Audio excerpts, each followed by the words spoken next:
कि सक्खर में पाकिस्तान तहरीक-ए-इंसाफ के रहनुमा और वफाकी वजीर अली अमीन गंडापुर सक्खर सेंट्रल जेल से उनको रिहा कर दिया गया है। अदालती अहकामात पर अली अमीन गंडापुर को 6 दिन बाद रिहा किया गया है। शाहिद अली हमारे ब्यूरो हेड हमारे साथ हैं, उनसे बात करते हैं। जी शाहिद।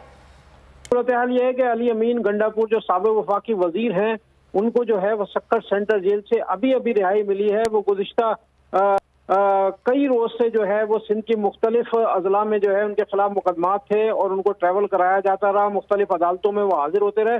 उसके बाद अदालत ने उनकी सेशन कोर्ट सक्खर ने उनकी जमानत मंजूर कर ली, लेकिन सेंट्रल जेल सक्खर से उनकी रिहाई अमल में नहीं आ पा रही थी, जिसके बायस जो है वो पीटीआई सिंध के जनरल सेक्रेटरी मोबिन जतोई और हलीम आदिल शेख कराची से यहाँ पर आए और यहाँ पर जो है पूरी जो है पीटीआई की जो मुकामी क़यादत है यहाँ मुसलसल जो है अदालतों से रुजू करती रही, उनके वकला रुजू करते रहे। खुद अली अमीन गंडापुर के भाई यहाँ पर आए हुए थे, लेकिन उनकी रिहाई अमल में नहीं आ रही थी। आज जो है वो अदालत के अहकामात पर सेंट्रल जेल सक्खर से उनकी रिहाई अमल में आई है। अदालती अहकामात पर रिहा किया गया है। शाहिद अली, बहुत शुक्रिया आपका। आगे बढ़ते हैं और आपको मंकी पॉज के